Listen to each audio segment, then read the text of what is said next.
Hey everyone, nice to meet again with you guys. Today, what we are going to discuss is actually the part where all our studies up till now, the linear algebra part, is actually getting connected with actual machine learning transformations. Honestly, this, what we're going to study now, is more important than basis and rank for ML intuition because it's answering what does a model actually do with the data. And the answer is the model transforms vectors into other vectors. And that's literally a linear mapping, right? You transform one vector, suppose v, to another vector w. And that's a mapping. So, suppose we have image. In machine learning, image gets converted into embeddings. Then we have audio, which gets converted into features. Then suppose we have customer data, and it gets converted into prediction. So what do machine learning model actually do, right, with these things? What does a machine learning model actually do?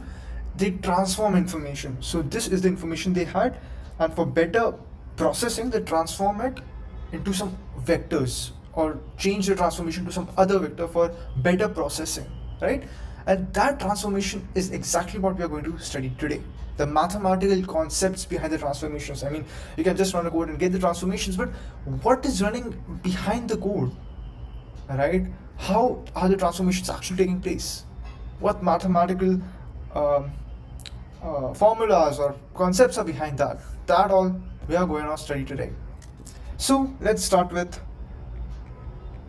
linear mappings. Now remember two things that are required for vector, right? One was addition, right? And second was multiplication, which was scaling. Now, while mapping, suppose this was the vector which had these two properties. Now, when we map this vector to some other vector, we need to preserve these properties. So consider two vector spaces again, v and w. Now we have a mapping, so let's assume phi, right? So phi v w.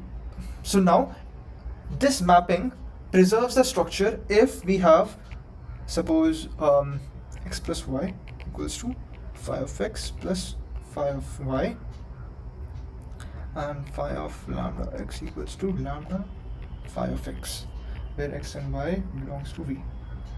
So if we have these properties, that means we have preserved the properties of the vector.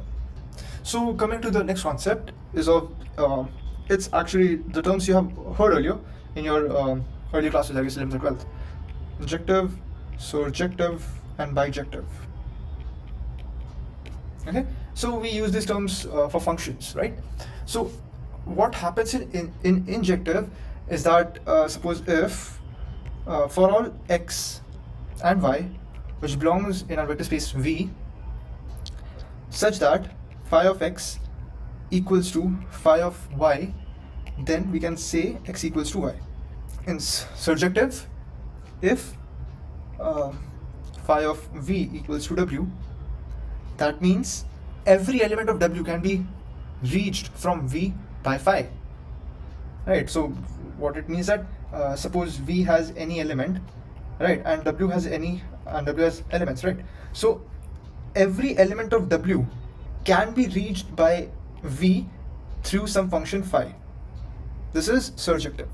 And bijective, if it's both injective plus surjective, then it's bijective. So let me summarize what these three exactly are.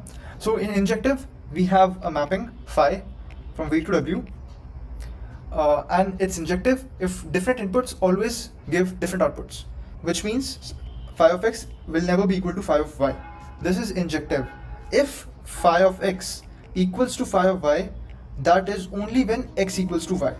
Okay, so no two elements in v map to the same element in w. Suppose we have this v, we have this w, so no two elements will map to the same w. This won't happen. Every element will map to a different w. This is what injective talks about. If I talk about surjective, so a mapping is surjective if every element of w is the image of at least one element of V. That means, again, I have V, I have W. So W should at least have one image on V. It can't be that there's this element and rest all elements have this mappings, but this element doesn't have any mapping. Okay, so in this case we won't call it surjective. If every element of W has a mapping, then only it will be called surjective. So every element in the target set W can be reached to V. And talking about bijective, I guess it's pretty easy, right? If it's injective and if it's surjective, we call it bijective. Now talking about inverse mapping, if a mapping is bijective, it can be reversed. So there exists an inverse function this such that W is mapped to V, so such that phi inverse phi x equals to x for every x belongs to V. Let me give you an example. Suppose we have f of x equals to x plus 3, then inverse f inverse y equals to y minus 3. Okay, so injective, no duplicate outputs. Surjective, every target element is reached. And bijective, both of the above and inverse exists. So let me just write it down. This plus this and inverse must exist. Inverse must exist. Now we'll see some special cases in linear mappings. So first is isomorphism. Second is endomorphism. Third is automorphism. And we also have something called homomorphism. So what isomorphism tells that a linear mapping phi exists in V to W, that is bijective. What was bijective? Both injective and surjective. So it preserves the structure and is reversible. And if an isomorphism exists, V and W are essentially the same as vector spaces. Second is endomorphism. So in this we have a linear mapping V to V, the same space, that may or may not be bijective. So may or may not be bijective.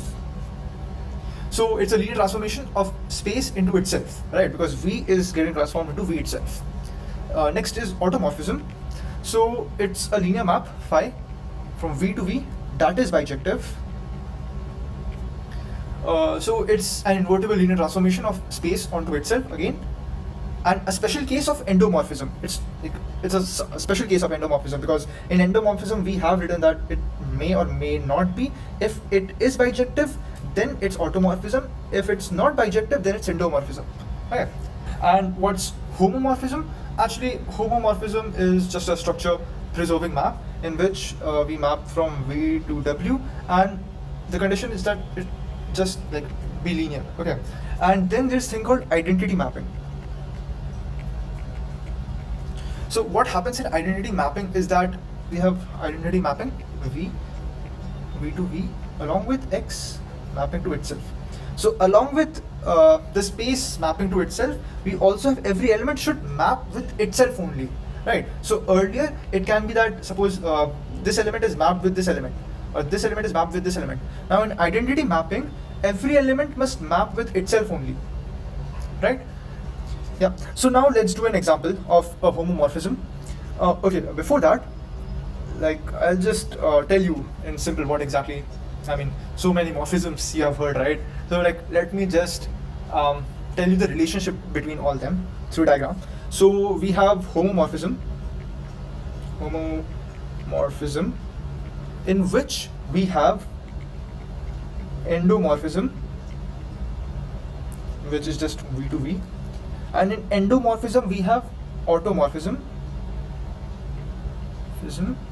in which it's V to V and bijective. And in automorphism we have identity mapping. Okay, in which one extra thing comes that, yeah, so X must map to itself only. And another is isomorphism, which is bijective, right? And homomorphism is just you can say an isomorphism V to W, right? Homomorphism is also V to W, right? So homomorphism is V to W and isomorphism is also V to W. So like this is it. Homomorphism it's just V to W mapping, which is linear. Endomorphism, it's just V to V mapping. We don't care about bijective or not. Isomorphism, it's V to W mapping, which is bijective. Automorphism, a type of endomorphism, which is bijective. Identity mapping, so in this, the element is mapped to itself. So let's see an example here. Suppose we have homomorphism, phi r square, which potential is meant to see, such that phi of x equals to x1 plus I x2, right? So now to check this, what we'll do is we need to do addition as well as scaling, right? We need to check both. So multiplication and suppose lambda x multiplication, addition and multiplication, both we need to check to check whether the property of vector has been preserved or not. So what we do is we have phi x1 comma x2, and we'll add them with y1 comma y2, or let me write this in matrix form. We have here x1 x2 plus y1 y2, and what we need to prove in addition, that it should be equal to phi of x1 x2 plus phi of y1 y2. So if we get this, that checks the addition thing, that addition has been preserved. So what we'll do is now we'll just do x1 plus y1 and x2 plus y2. After that, with we'll expand this with this given mapping. So we'll get x1 plus y1 plus I x2 plus y2. We'll do some rearranging, x1 plus I x2 plus y1 plus I y2. So what I can write this as, I can write phi of x1 x2, right? And what I can write this as plus phi of y1 y2, and as you can check that both of these are same, right? So addition has been checked, we have preserved addition. Now let's come to scaling. So we have phi lambda x1 x2. Now what we need to prove, that it should be equal to lambda phi x1 x2. So what I'll do is, again I'll just simplify this. So x1 lambda x2, I'll open it, I'll get lambda x1 plus I lambda x2. What I'll do is take lambda common, x1 plus I x2, then I'll again write this as phi of x1 x2, hence we got this. Scaling also checks out, so phi is linear. So why this matters? Because it shows a linear correspondence between the two-dimensional space and C. The complex addition corresponds directly to tuple addition, and if phi was bijective, it would be an isomorphism. Now next we'll study about a theorem which states that finite dimensional vector spaces V and W are isomorphic. What was isomorphism? When there exists a linear and bijective mapping between the spaces. So V to W, we have, it should be linear as well as bijective. That's isomorphism, right? So are isomorphic. So V and W are isomorphic if and only if dimensions of V equals to dimension of W. And what are dimensions? As we discussed in the previous video, it is the number of vectors which we have in the bases. So what it means that if two vectors or two vector spaces have the same dimension, you can create a one-to-one linear correspondence between them. So for example, we have two-dimensional space and C. Both have dimension 2 over R, so they're isomorphic. Similarly, if we have R Mn and we have R M cross N, so both have dimensions Mn, so they're isomorphic. So why this and this are same?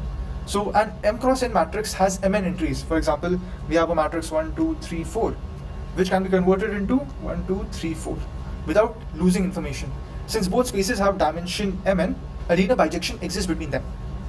Now let's discuss on the composition of linear maps. So if we have a linear mapping of V to W and there's another linear mapping from W to X, and they both are linear, then the product of these two mappings, that is V to X, will also be linear. Example, suppose if I have phi of x equals to 2x and psi of y equals to y plus 1. So here psi is not linear because of the plus 1 it has. But imagine another linear map, suppose we have again phi of x equals to 2x and psi of y equals to 3y, then psi phi of x will be psi of 2x, which will be equal to 6x, which is still linear, right? So next, let's see inverse of an isomorphism. If there is an isomorphism in this linear mapping, then the inverse is also linear and bijective. So the transformation can be undone perfectly. For example, if we have phi of x equals to 2x, then its inverse y will be y by 2, and both are linear. Next, let's talk about sum and scalar multiples of linear maps. So if I have phi and I have psi, and both are linear maps from V to W, then if I talk about sum, then phi plus psi of x gives me phi x plus psi x, and this is linear. If I talk about multiplication, then lambda phi x gives me lambda phi x is also linear. For example, if I have phi of x equals to 2x and psi of x equals to 3x, then phi plus psi of x will be equal to 5x, which is also linear.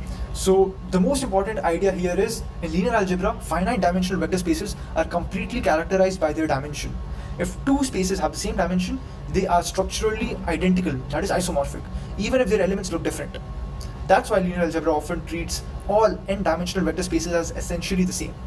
So now let's check the matrix representation of linear mappings, how we can represent these linear mappings in a matrix form. So first is that any n-dimensional vector space V is isomorphic to n-dimensional space. This means we can always represent vectors V as n-dimensional coordinate vectors.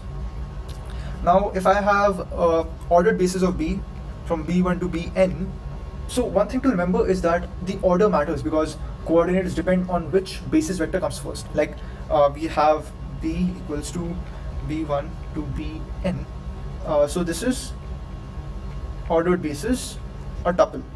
Then B1 to Bn, this is unordered basis, a set. Then we have B1 to Bn, which is a matrix whose columns are B. So this basically B2 is this Bn. Now any vector x which belongs to V can be written uniquely as a linear combination of the bases of vectors. So basically x equals to alpha 1 B1 plus alpha 2 B2 plus alpha n Bn. Now the scalars alpha 1, alpha 2, alpha 3 to alpha n are called the coordinates of x. It's of x with respect to B. So we can represent these as a coordinate vector alpha equals to alpha 1 to alpha n, which belongs to n space dimension. In other words, once a basis is chosen, every vector in V can be represented as a vector in n space dimension. Now different bases equals to different coordinates. Like the same vector has different coordinate representations depending on the basis you have. For example, suppose we take the standard basis of two dimensions, which is 1 0 and 0 1, right? So x equals to 2e1 plus 3e2, which makes the coordinates as 2 3. Now another basis, suppose b1 we take as -1 and b2 we take as 1 1, right? So in this, what our x will be?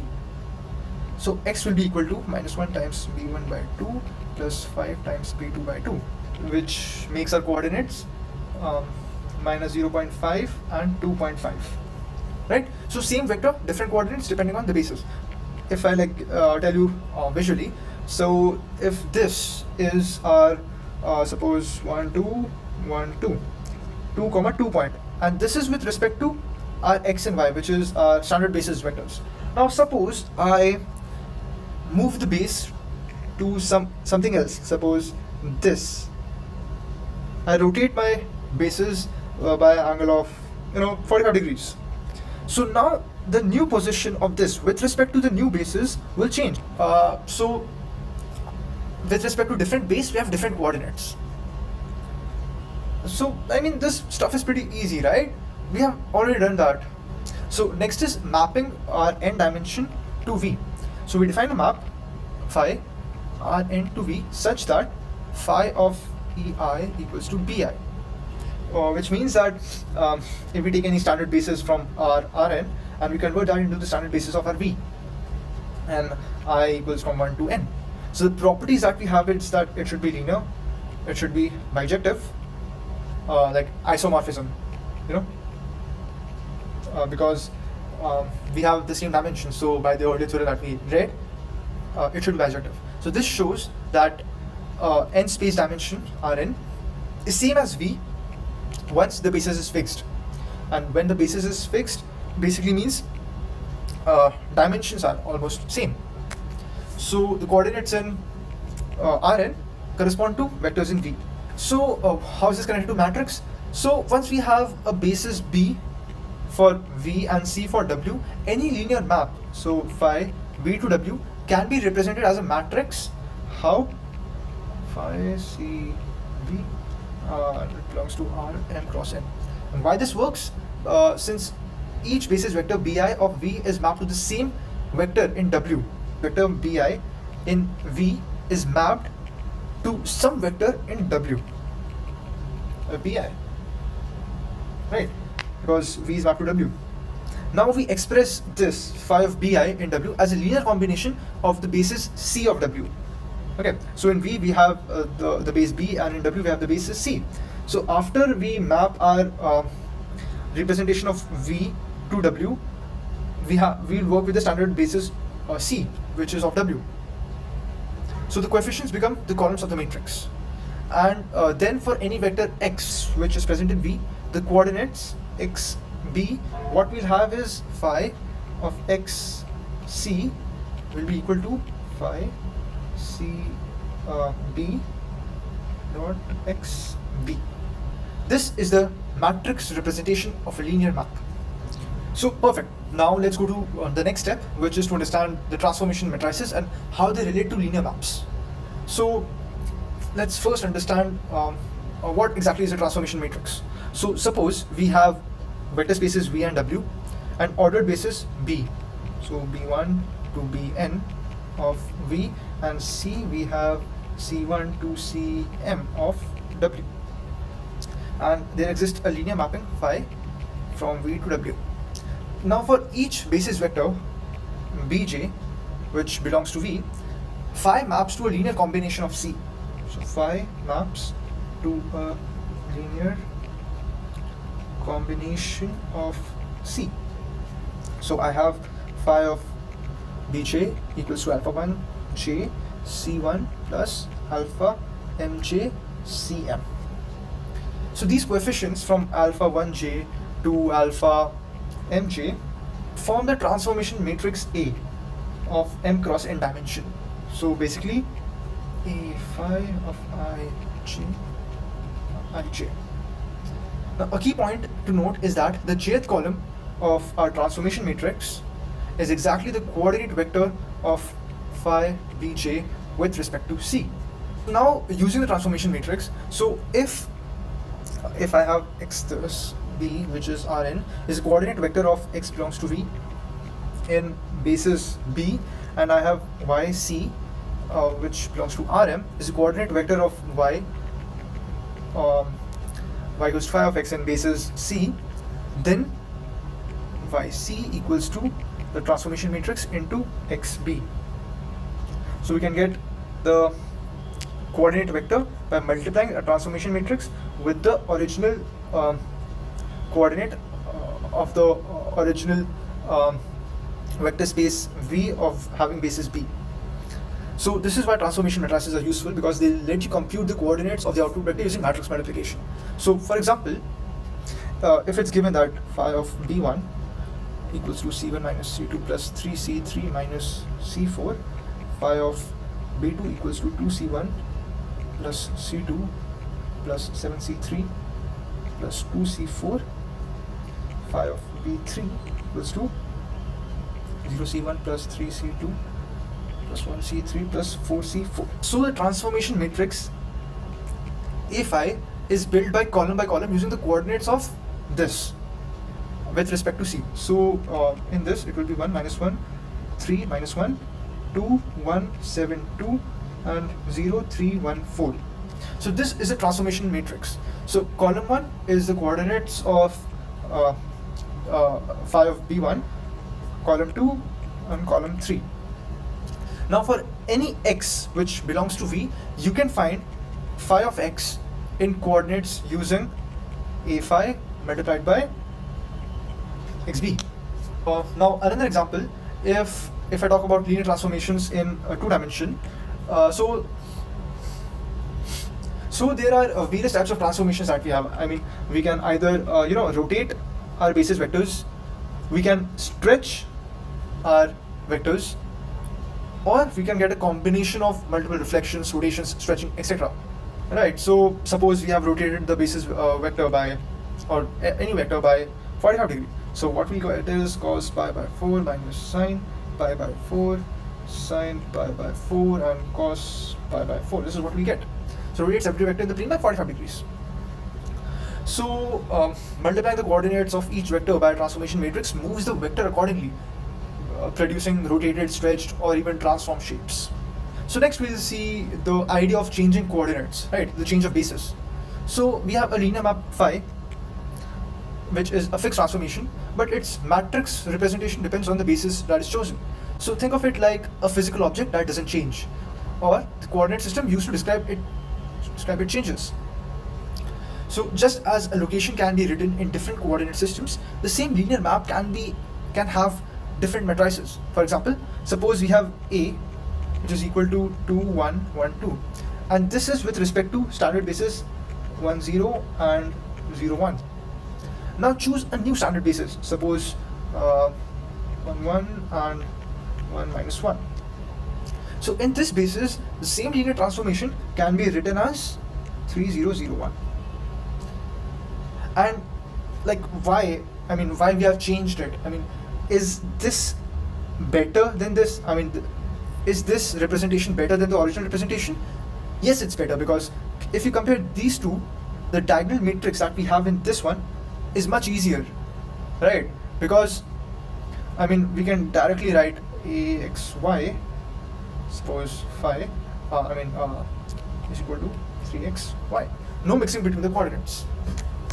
So while the diagonal matrix is much easier, because if you have A prime or x and y equals to 3xy, right? You can directly write like that. So what is actually happening here? The vector itself stays the same, only the coordinates change. So now let's take the identity mapping view. So when changing basis, we are effectively looking at the identity map. So identity map of x equals to x, because the vector doesn't change. Now what changes is only the coordinate representation. So we have xb, which changes into x b prime. So the basis change is really a transformation between the coordinate systems. Yeah, so now let's discuss what exactly is basis change. Basis change. So suppose we have a linear map phi, which maps from V to W, with basis b, which is from b1 to bn, and b prime, which is from b1 prime to bn prime, and this is for v. Then we have basis c from c1 to cn for w, and c prime, c1 prime to cn prime, which is also for w. Now a transformation matrix A phi will get of phi with respect to b and c. So this will represent as A phi equals to T inverse A phi s, where s maps coordinates in the new basis, which is b prime, to the coordinates of the old basis, which was b for of v, and t maps the coordinates of new basis c prime to the coordinates of the old basis of c in w. So like how this works means, what is the intuition behind this? So step 1 will be express vector in the new basis b prime as a combination of the old basis of vectors b. So this gives us with a matrix S. The jth column of the S is the coordinates of bj in terms of b. Now in step 2, what we do is apply our linear transformation phi on the old basis B to C, and with matrix A phi. In step 3, express the resulting vector in the new basis C prime using T inverse. So T maps C prime to C. So T maps C prime to C. So T inverse maps, any guesses? Yeah, C to C prime. So this gives us the result that A phi prime equals to T inverse A phi S. So in short, let me tell you again. So step 1, express each vector in the new basis B prime as combination of the old basis of vectors B. So this gives us S. Okay, then we apply phi in the old basis B, and we get C. Okay, so S we had B, so A phi S, it gives us C, and T inverse C gives us C prime. Okay, so like this basically just gives the same linear map in new coordinates. So the key idea is that a linear map doesn't change, only its matrix representation changes. Now S and T are just coordinate, you can say, translators for V and W, and this explains why transformation matrix can look very different in different bases, like diagonalizing a matrix. Yeah. So now let's do an example of basis change. So consider phi be a linear mapping from R3 to R4. Right, so we have our transformation matrix as 1, -1, 3, -1, 2, 1, 7, 2, 0, 3, 1, 4. Right, and our standard bases are 1, 0, 0, 0, 1, 0, 0, 0, 1, and standard basis of C is 1, 0, 0, 0, 0, 0, 1, 0, 0, 0, 0, 1. You know, the general standard basis. So and the new standard basis we have is 1, 1, 0, 0, 1, 1, 1, 0, 1. Right, and C prime will be 1, 1, 0, 0, 1, 0, 1, 0, 0, 1, 1, 0, and 1, 0, 0, 1. Yeah, so all this is given to us. So then we'll construct the S matrix that we have, which is made from the standard basis of, the new standard basis. So S we have is 1, 1, 0, 0, 1, 1, 1, 0, 1. Yeah, and T is made from the new standard basis of C, which is 1, 1, 0, 0, 1, 0, 1, 0, 0, 1, 1, 0, and 1, 0, 0, 1. So we have now our S and T. So to now get the new coordinates, we'll just put in the formula. So A prime will be T inverse A phi S. So this yields a transformation matrix in new coordinates, making computations easier or revealing structure, like diagonal forms. If you solve all this, what you will get is -4, 6, 4, 1, -4, -2, 0, 0, 8, 4, and 6, 3. This is the final A that you will get. Okay, so why this matters? This is because changing bases can simplify matrices. Example, diagonalization. So in data analysis, when we study, this is like finding the best coordinates to represent data efficiency, like PCA. Conceptually, if I say that A phi gives a mapping from B to C, a new matrix, so this is the old matrix, and for new matrix A prime gives mapping from B prime to C prime. So to put this in summary, so we have pick a linear map phi, choose old base B and C, and get the transformation matrix A phi, pick up new bases B prime C prime, and find S T, and then compute A prime A phi prime. So this is just changing coordinates and not changing the linear map itself. Yeah. So this gives us the new transformation matrix A phi with respect to the new bases B prime and C prime. Yeah. So next we'll see what is image and kernel. So first, to come up with the definitions, suppose I have a linear transformation phi from V to W. Now kernel, which is also called as null space, so its formula is given as the kernel of phi equal to V, which belongs to vector space V, given phi of V equals to this. So this means that the set of all vectors V that map to the zero vector in W. So the kernel or null space is a set of all vectors V that map to zero vector in W. Okay, so all the vectors that V has, okay, and which maps to 0, that is the kernel of phi. So always contains the 0 vector, because since it's mapping to 0, right? So basically 0 vector is belongs to kernel of phi, and it's a subspace of V. Next is the image. Image is also known as the range or the column space, and it is denoted as image of phi contains W, domain W. There exists V in V such that phi of V equals to W. So this means that all vectors in W, that can be reached by phi from V. Okay, so from V we can reach to all the vectors of W. That is image, and it's a subspace of W. So the important fact is that phi is injective, that is 1 to 1 if and only if kernel of phi is 0, right? Then is the matrix perspective. So if we have A, which is of m cross n dimensions, then consider phi of x equals to ax, which x belongs to Rn, right? So this is a linear transformation that we are doing. Not linear transformation, you can say linear mapping, right? The phi of x is the linear mapping. So in this, the image, to recall, what was the image? Image was the range, or the vectors that can be reached, the vectors in W that can be reached by phi from V. So what all vectors can reach to W via phi from V, right? That's the image. So image of phi in this question, this mapping will be span of A1 to AN, and it's a subset of Rn. So the column space of A, it's as I told you that image is also known as column space. So image is the column space of A, and rank of A equals to the dimension of image of phi. Okay, so I understand that this is a huge information. So I'll take an example and then explain again what it exactly is. Next is kernel.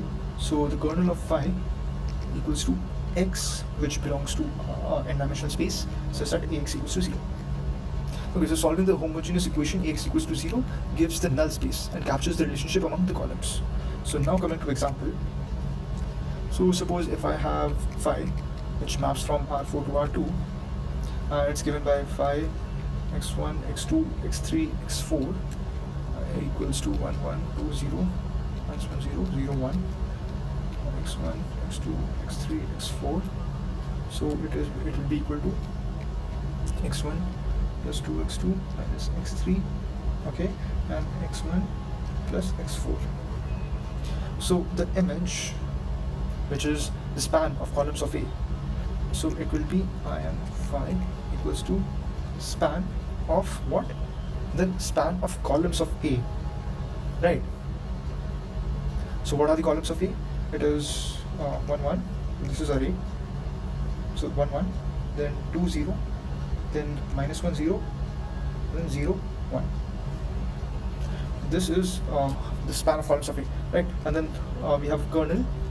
So to get the kernel, solve Ax equals to 0. So kernel of phi equals to span of half 1, 0 and minus half 1, 0, 1.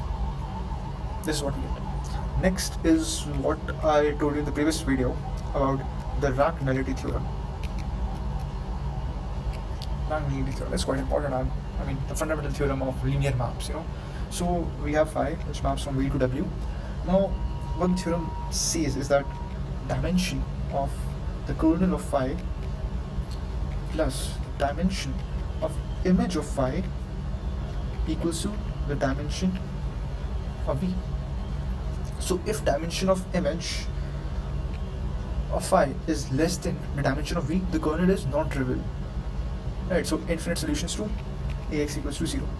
And if dimension of V equals to dimension of W, then injectivity, surjectivity and bijectivity are equivalent. So for an intuition, you can imagine image be where vectors land in W. Kernel is the direction in V and get collapsed to 0. And Rank-Nullity Theorem is the total dimension of the domain is like split into kernel and image. So it's like that. Yeah, to like again tell what exactly is kernel, what is image, let me like tell you even in simpler form, because I feel that some of you might still be confused. So like if we talk about image, let me give you an intuition. So imagine that you have a machine that takes vectors from V and spits out vectors in W. So the image is everything that can come out of the machine. Okay. So for example, we have phi, which are square to r2, and x1, x2 equals to x1 plus x2 and x1 minus x2. Okay, this is the mapping. So the image is all of r square. I mean not r square. I mean the image is all of the second dimensional space, because for any y1, y2 you can solve for x1, x2 to get it, right? So here image of phi will be r square. In matrices, if phi of x equals to ax, then the image is the span of the columns of A. Okay. Now coming to kernel, the intuition is that these are invisible vectors. Like whatever you put into the map, they vanish to zero. Example, suppose I have phi, which does mapping from 3-dimensional to 2-dimensional space. Okay, so I have phi x1, x2, x3, which becomes x1 plus x2, comma x2 plus x3. Right. So we solve for phi x1, x2, x3 equals to 0. So x1 plus x2 equals to 0 and x2 plus x3 equals to 0. So the solution is that x2 equals to minus x1, x3 equals to minus x2. So x1, which is equal to x1, which is the kernel. So span of 1 minus 1, 1. In matrices, phi of x equals to ax, the kernel is set of solutions to ax equals to 0. Okay. So in matrices, image was the span of columns of A, and in matrices, kernel is this the set of solutions for Ax equals to 0. This is the kernel. Okay, so tell you about what kernel is in a very simple layman terms. It is the place where information is lost. So kernel contains inputs that become 0 after transformation, and image contains every output that transformation can produce.